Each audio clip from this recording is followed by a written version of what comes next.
താഴ്വര ഭാഗം 19. ദായുവും കുടുംബവും കേദിരിയിലേക്ക് കുടിയേറാനുള്ള ദിവസം അടുത്തുകൊണ്ടിരുന്നു. അതിൻ്റെ നിഴൽ ഇതിനകം ദായുവിൻ്റെ ഹൃദയത്തിൽ ശക്തമായി അമർത്തിക്കൊണ്ടിരുന്നു. കടന്നുപോകുന്ന ഓരോ മണിക്കൂറും അവൻ പോകേണ്ട നിമിഷത്തിലേക്ക് അവനെ അടുക്കുന്തോറും അത് അസഹനീയമായി.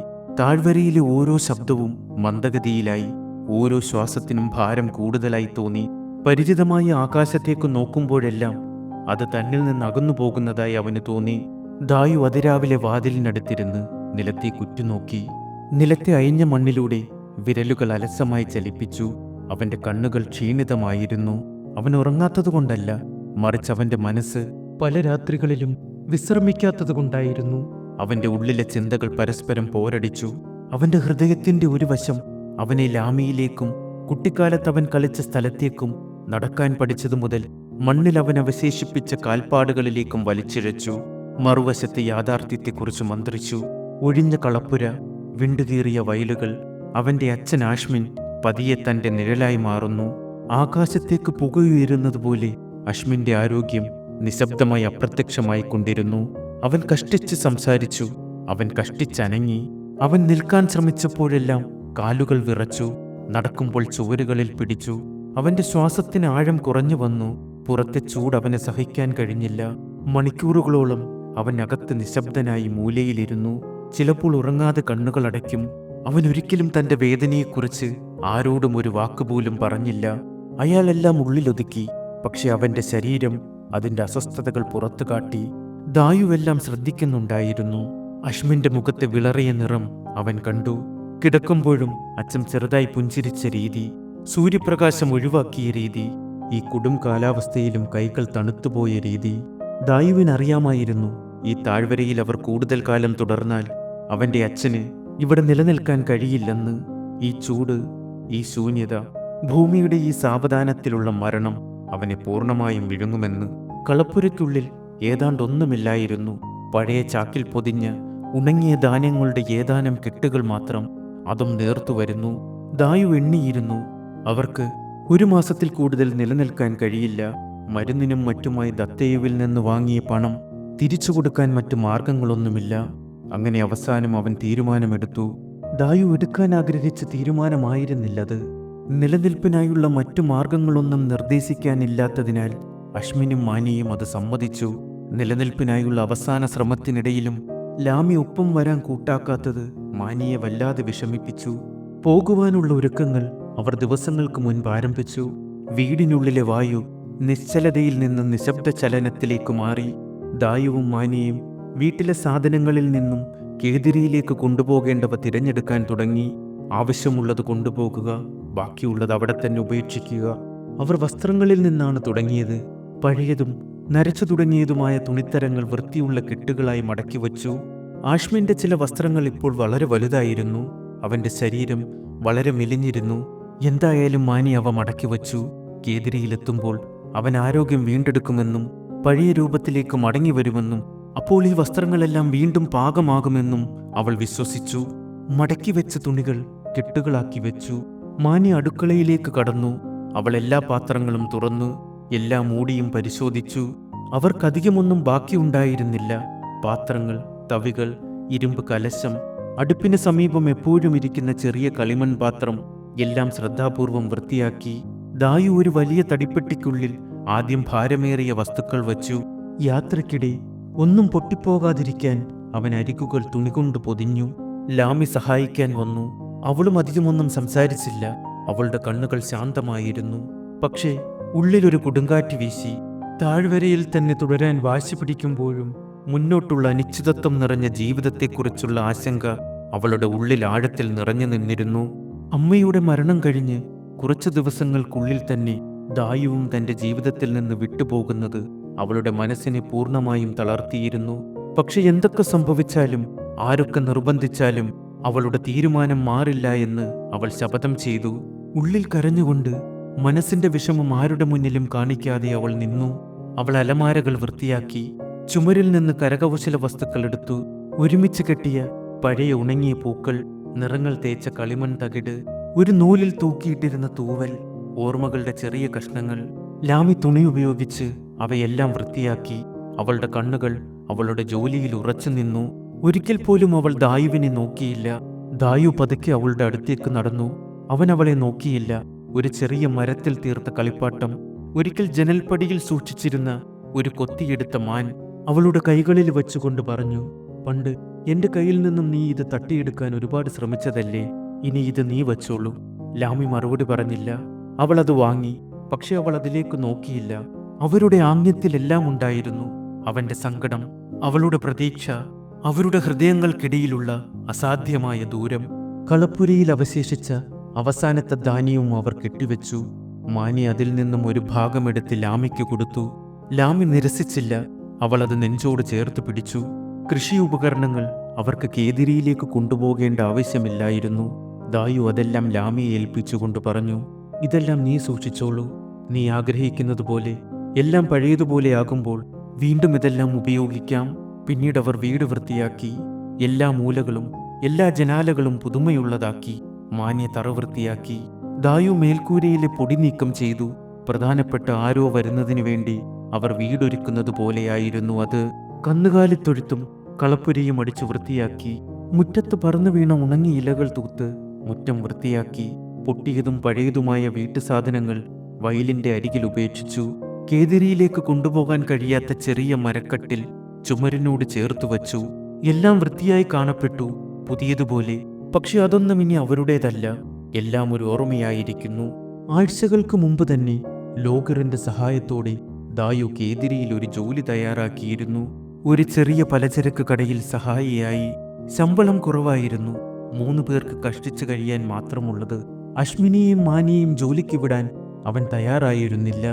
അവൻ കടയുടമയുമായി സംസാരിച്ച് ജോലി സമയത്തെക്കുറിച്ച് സമ്മതിച്ചു. രാവിലെ മുതൽ വൈകുന്നേരം വരെ ജോലി ചെയ്യണമായിരുന്നു. ഒരു ചെറിയ ഉച്ചഭക്ഷണമൊഴികെ ഇടവേളകളൊന്നുമില്ല. കട തിരക്കേറിയ ഒരു തെരുവിന്റെ നടുവിലായിരുന്നു. ദായുവിനത് നന്നായി അറിയാമായിരുന്നു. അവൻ പലതവണ അവിടെ സന്ദർശിച്ചിരുന്നു. കേദിരിയിലെ ആളുകൾ എങ്ങനെ പെരുമാറുമെന്ന് അവൻ കണ്ടിരുന്നു. പക്ഷെ ഇനി അതൊന്നും പ്രശ്നമല്ല. മുന്നോട്ടുള്ള ജീവിതത്തിന് അത് മാത്രമാണ് ഏകമാർഗം. പട്ടണത്തിൽ നിന്ന് അകലെയായി വാടക കുറവുള്ള ഒരു ചെറിയ വീടും അവൻ കണ്ടെത്തി. വൃത്തിയുള്ള അടുപ്പില്ല, ശരിയായ മേൽക്കൂരയില്ല, വിള്ളൽ വീണ ചുമരുള്ള ഒരു ചെറിയ മുറി മാത്രം. പക്ഷെ അതിനരികിൽ ഒരു കിണറുണ്ടായിരുന്നു. അവർ പുറപ്പെടുന്നതിന്റെ തലേന്ന് വൈകുന്നേരം എല്ലാം പൂർത്തിയാക്കാൻ ദായു ദത്തേവിന്റെ അടുത്തേക്ക് പോയി. ദത്തേയു അവനെ അകത്തേക്ക് സ്വാഗതം ചെയ്തു. അവൻ പഴയ കരാർ പുറത്തെടുത്തു. ഒരിക്കൽ കൂടി വായിച്ചു. ബാക്കിയുള്ള പണം ദായുവിനു കൊടുത്തു. നീ ബുദ്ധിപൂർവമായ തീരുമാനമെടുത്തു, ദത്തേയു പറഞ്ഞു. താഴ്വരയ്ക്ക് ഇനി നമുക്കൊന്നും നൽകാനില്ല. ദായു മറുപടി പറഞ്ഞില്ല. അവൻ തലയാട്ടി പണം വാങ്ങി. ലാമിയും മാനിയും വീടിന്റെ ഉമ്മറത്തിരുന്ന് ഒരുപാട് നേരം സംസാരിച്ചു. ഉള്ളിലെ വിഷമം മറയ്ക്കാനായി അവർക്കിടയിലുള്ള സന്തോഷകരമായ കാര്യങ്ങളെക്കുറിച്ച് മാത്രം ലാമി സംസാരിച്ചു. മാന്യ പുഞ്ചിരിച്ചു. ലാമി ഉത്സാഹത്തോടെ ഒരുപാട് കാര്യങ്ങൾ പറഞ്ഞു. സംഭാഷണത്തിന് അവസാനം മാനിയുടെ കണ്ണുകൾ നിറഞ്ഞ് കണ്ണീരൊഴുകി. പിന്നീടത് പൊട്ടിക്കരച്ചിലായി മാറി. അവൾ ലാമിയെ കെട്ടിപ്പിടിച്ച് ഉറക്കെ കരഞ്ഞു. 2 പേരും ഒന്നും മിണ്ടിയില്ല. ലാമി അവളെ മുറുകെ കെട്ടിപ്പിടിച്ചു. അവരുടെ ചിരിയും സംഭാഷണവും കരച്ചിലും കേട്ടുകൊണ്ട് അകത്ത് നഗ്നമായ തറയിൽ ഒഴിഞ്ഞ ഹൃദയവുമായി അശ്മിൻ കിടന്നു. ദായു ദത്തേയുവിന്റെ വീട്ടിൽ നിന്നും പുറത്തേക്കിറങ്ങിയപ്പോൾ വെളിച്ചം മങ്ങിയിരുന്നു. താഴ്വര നിശബ്ദമായി നിന്നു. പക്ഷേ അത് ശാന്തമായ നിശബ്ദതയായിരുന്നില്ല. ദായു വീട്ടിലേക്ക് തിരിച്ചു നടന്നു. വയലുകളിലേക്ക് നോക്കിയില്ല, മലകളിലേക്ക് നോക്കിയില്ല, ആകാശത്തേക്ക് നോക്കിയില്ല. മുന്നിലുള്ള വരണ്ട പാതയിൽ അവന്റെ കണ്ണുകൾ ഉറച്ചു നിന്നു. ഈ വഴിയിലൂടെ നടക്കുമ്പോൾ അപരിചിതമായ ഒരു മരുഭൂമിയിലൂടെ നടക്കുന്നത് പോലെ തോന്നി അവന്. കിളികളുടെ ശബ്ദമില്ല, മനുഷ്യരില്ല, ജീവനുള്ള ഒരു വസ്തുക്കളുമില്ല. ഓരോ മരവും ഒരു ഇല പോലും അനങ്ങാതെ നിശ്ചലമായി നിന്നു. അവൻ കടന്നുപോയ വഴിയിൽ എല്ലാ വീടുകളും ശൂന്യമായിരുന്നു. എല്ലാം ഉപേക്ഷിക്കപ്പെട്ടിരുന്നു. നിശബ്ദത നിലത്താഴത്തിലമർത്തിയ ഒരു നിലവിളി പോലെ തോന്നി. അവന്റെ ഉള്ളിൽ ഒരു ഭയം ഇരച്ചു കയറി. വഴികളൊന്നും പരിചിതമായി തോന്നിയില്ല. ചോദിക്കാൻ അടുത്ത ആളുകളില്ല. അവൻ നിശബ്ദമായി വീട്ടിലെത്തി. മാന്യ വരാന്തയിലിരിക്കുകയായിരുന്നു. അവളുടെ മുഖം കണ്ണുനീർ കൊണ്ട് നനഞ്ഞിരുന്നു. ലാമി അവളുടെ അരികിൽ കണ്ണുകൾ താഴ്ത്തി മിണ്ടാതെയിരുന്നു. ദായു ഒരു വാക്കുപോലും പറയാതെ അവരെ കടന്ന് വീട്ടിലേക്ക് കയറി. എല്ലാം പൂർത്തിയായി. അവൻ അശ്മിനോട് മൃദുവായി പറഞ്ഞു, ബാക്കി പണം കിട്ടി, നമുക്ക് നാളെ രാവിലെ തന്നെ പുറപ്പെടണം. ലാമിയുടെ ഉള്ളൊന്നു പിടഞ്ഞു. അവൾ വളരെ പാടുപെട്ട് കരച്ചിലടക്കി. അശ്മിൻ മറുപടി പറഞ്ഞില്ല. അവൻ മേൽക്കൂരയിലേക്ക് നോക്കി വളരെ പതുക്കെ തലയാട്ടി. ലാമി ദായുവിൽ നിന്ന് അകലം പാലിച്ചു. അവൾ അവനെ നോക്കിയില്ല. അവൾ അവനോട് സംസാരിച്ചില്ല. അവൻ അടുത്തേക്ക് വന്നപ്പോഴെല്ലാം അവൾ മാനിയുടെ അടുത്തേക്ക് നീങ്ങി അടുക്കളയിൽ അവളെ സഹായിച്ചു. ആ രാത്രി ലാമിയും മാനിയും ഒരുമിച്ച് ഭക്ഷണം തയ്യാറാക്കി. അവസാന ഭക്ഷണത്തിനായി മാറ്റിവെച്ച മാവ് ഉപയോഗിച്ച് അവർ റൊട്ടിയുണ്ടാക്കി. അവർ ഒരുമിച്ച് ഭക്ഷണം കഴിക്കാനിരുന്നു. മാനി നിശബ്ദമായി പാത്രങ്ങൾ വച്ചു. ലാമി അവളുടെ അരികിലിരുന്നു. ദായു എതിർവശത്തിരുന്നു. ആരും സംസാരിച്ചില്ല. ഭക്ഷണം കഴിക്കുന്ന ശബ്ദങ്ങൾ, പാത്രങ്ങളുടെ മൃദുവായ മുഴക്കം, കാറ്റിന്റെ മർമ്മരം എന്നിവ മാത്രം അന്തരീക്ഷത്തിൽ നിറഞ്ഞു. അത്താഴത്തിന് ശേഷം അവർ അവസാന പാത്രങ്ങൾ കഴുകി കൊണ്ടുപോകാൻ കെട്ടിവെച്ച സാധനങ്ങൾക്കൊപ്പം വച്ചു. വർഷങ്ങളായി അവരെ പോറ്റിയ അടുക്കളയുടെ അവസാനമായിരുന്നു അത്. അവർ വീണ്ടും ഇരുന്നു. ലാമി മാനിയിൽ നിന്ന് മാറിയില്ല. ദായുവിനെ നോക്കുന്നത് അവൾ ഒഴിവാക്കി. അവളുടെ ശരീരം മാനിയിലേക്ക് ചാഞ്ഞു. മാനി സൗമ്യമായി അവളെ നോക്കി. കുഞ്ഞെ, ഇന്ന് രാത്രി നീ ഇവിടെ നിൽക്കൂ, അവൾ മന്ത്രിച്ചു. നമുക്കൊരുമിച്ചുറങ്ങാം. ലാമി പതിയെ തലയാട്ടി. മൃദുവായ ഒരു വിസമ്മതം. അവൾ എഴുന്നേറ്റു. വീട്ടിലേക്ക് നടക്കാൻ തുടങ്ങി. മാനി അവളുടെ കൈ പിടിച്ചു. ലാമി നിന്നു. പിന്നെ പതിയെ അവളുടെ കൈ സ്വതന്ത്രമാക്കി പിന്നോട്ട് മാറി. അവൾ തിരിഞ്ഞു നടന്നു. ദായു പിന്നിൽ നിന്ന് പതിയെ വിളിച്ചു, ലാമി. അവൾ തിരിഞ്ഞില്ല. അവൾ മുന്നോട്ട് നടന്ന് രാത്രിയിലേക്ക് അപ്രത്യക്ഷയായി. ലാമി പോയതിനു ശേഷവും മാനി അവിടെ തന്നെ ഇരുന്നു. ഒരു നേരിയ കാറ്റ് കടന്നുപോയി. ഒരു തണുപ്പ് അനുഭവപ്പെട്ടു. കാലാവസ്ഥയുടെ തണുപ്പല്ല, നമ്മൾ സ്നേഹിക്കുന്ന ഒരാൾ നടന്നു പോകുമ്പോൾ അവശേഷിക്കുന്ന ശൂന്യതയുടെ തണുപ്പ്. ദായു വാതിലിനടുത്ത് നിശബ്ദമായി നിന്നു. അവൻ അനങ്ങിയില്ല. അവന്റെ ശരീരം നിശ്ചലമായിരുന്നു. പക്ഷേ ഉള്ളിൽ അവൻ തകർന്നുകൊണ്ടിരുന്നു. ചുറ്റുമുള്ള നിശബ്ദത ഒരു ആഴത്തിലുള്ള മൂളൽ പോലെ അവന്റെ ചെവികളിൽ അമർന്നു. അവൻ ഇരുട്ടിലേക്ക് നോക്കി. പക്ഷെ ഒന്നും കണ്ടില്ല. ലാമിയുടെ മങ്ങിയ രൂപം മാത്രം അവന്റെ മനസ്സിൽ നിറഞ്ഞു. അവൾ തിരിഞ്ഞു നോക്കാൻ വിസമ്മതിച്ചതും മാനിയുടെ പിടിയിൽ നിന്ന് കൈവിടുവിച്ചപ്പോൾ അവളുടെ ശരീരം വിറച്ചതും അവൻ വീണ്ടും വീണ്ടും കണ്ടുകൊണ്ടിരുന്നു. മാന്യ പതുക്കെ അവന്റെ അടുത്തേക്ക് നടന്നു. അവൾ ഒരു വാക്കുപോലും പറഞ്ഞില്ല. അവൾ അവന്റെ അരികിൽ നിന്നുകൊണ്ട് അവന്റെ കയ്യിൽ പതിയെ തൊട്ടു. അവൻ താഴേക്ക് നോക്കി വേദന നിറഞ്ഞ കണ്ണുകളോടെ ചോദിച്ചു, അവൾക്ക് എന്നോട് ദേഷ്യമുണ്ടോ? മാന്യ നെടുവേർപ്പെട്ടു. അവൾക്ക് നിന്നോട് ദേഷ്യമില്ല ദായു. അവൾ വേദനിക്കുകയാണ്, നമ്മളെ എല്ലാം പോലെ. ദായു തിരിഞ്ഞ് അവളെ നോക്കി. പക്ഷെ ഞാൻ അവൾക്ക് വാക്കുകൊടുത്തു, എപ്പോഴും ഞാൻ അവളുടെ കൂടെ തന്നെ കാണുമെന്ന്. പക്ഷെ ഇപ്പോൾ ഞാനത് തെറ്റിക്കുവല്ലേ? മാനിയുടെ ശബ്ദം മൃദുവായിരുന്നു.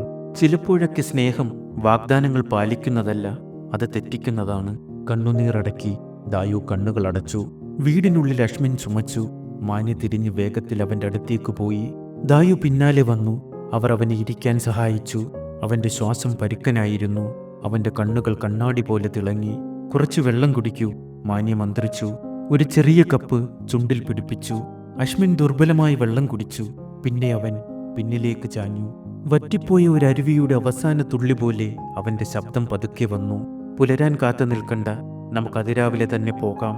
ദായു തലയാട്ടി. അശ്മിൻ അവനെ നോക്കി. അവന്റെ കണ്ണുകൾ മങ്ങി. പക്ഷെ അവയ്ക്ക് പിന്നിൽ എന്തോ ഒന്നുണ്ടായിരുന്നു. ആശ്വാസത്തിന്റെ നേരിയ വെളിച്ചം. അവൻ പതുക്കെ അവയെ അടച്ച് തലയാട്ടി. നമ്മുടെ തീരുമാനം ശരിയല്ലേ? ദായു തല താഴ്ത്തി. അത് ശരിയാണോ എന്നെനിക്കറിയില്ല, പക്ഷെ അതുമാത്രമേ ബാക്കിയുള്ളൂ എന്ന് എനിക്കറിയാം. അശ്മിൻ മറുപടി പറഞ്ഞില്ല. അവൻ ക്ഷീണിതനായി കിടന്നു. വിശ്രമമില്ലാത്ത ഉറക്കത്തിലേക്ക് വഴുതി വീണു. ദായുവും മാനിയും വളരെ നേരം അവന്റെ അരികിലിരുന്നു. പുറത്ത് താഴ്വര നിശബ്ദമായിരുന്നു, വളരെ നിശബ്ദമായിരുന്നു. ആ രാത്രിയിൽ ദായു പുറത്തേക്കിറങ്ങി. അവൻ മുറ്റത്ത് നിലാവിന് കീഴിൽ നിന്നു. മരങ്ങൾ അസ്ഥികൂടങ്ങൾ പോലെ കാണപ്പെട്ടു. ആകാശം അവന്റെ മുകളിൽ വിശാലമായി പരന്നുകിടന്നു. പക്ഷെ അതിനെ അവൻ്റേതാണെന്ന് തോന്നിയില്ല. അവന്റെ ചുറ്റുമുള്ളതെല്ലാം അവനിൽ നിന്നും അകന്നു പോകുന്നത് പോലെ തോന്നി. അവൻ വീടിന് ചുറ്റും പതുക്കെ നടന്നു. അവന്റെ വിരലുകൾ പുറംഭിത്തിയിൽ മൃദുവായി സ്പർശിച്ചു. അവൻ കളപ്പുരയ്ക്ക് സമീപം നിന്നു. വാതിൽ തുറന്ന് അകത്തേക്ക് കാലെടുത്തു. ഉണങ്ങിയ പുല്ലിന്റെയും പഴയ മരത്തിന്റെയും ഗന്ധം അവന്റെ മൂക്കിൽ നിറഞ്ഞു.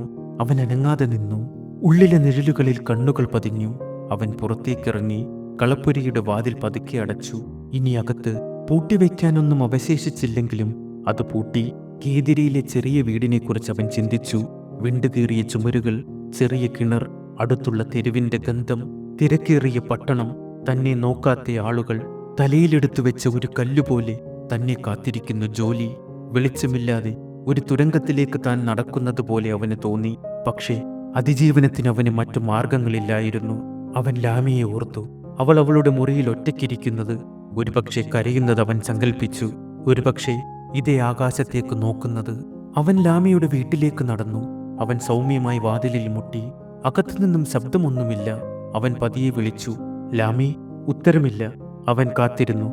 എന്നിട്ടും ശബ്ദമൊന്നുമില്ല. വളരെ നേരം കഴിഞ്ഞപ്പോൾ അവൻ തിരിഞ്ഞു നടന്നു.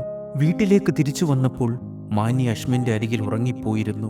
ഒരേ കാറ്റിൽ കുടുങ്ങിപ്പോയ രണ്ട് ദുർബലമായ ഇലകൾ പോലെ അവർ രണ്ടുപേരും അടുത്തടുത്ത് കിടന്നിരുന്നു. അവരെ ശല്യപ്പെടുത്താൻ ദായു ആഗ്രഹിച്ചില്ല. അവൻ വാതിലിനടുത്തിരുന്നു. ചുമരിനോട് ചേർന്ന് കിടന്നു. അവൻ ഉറങ്ങിയില്ല. നക്ഷത്രങ്ങളെ നോക്കി രാത്രി അവസാനിക്കാൻ കാത്തിരുന്നു.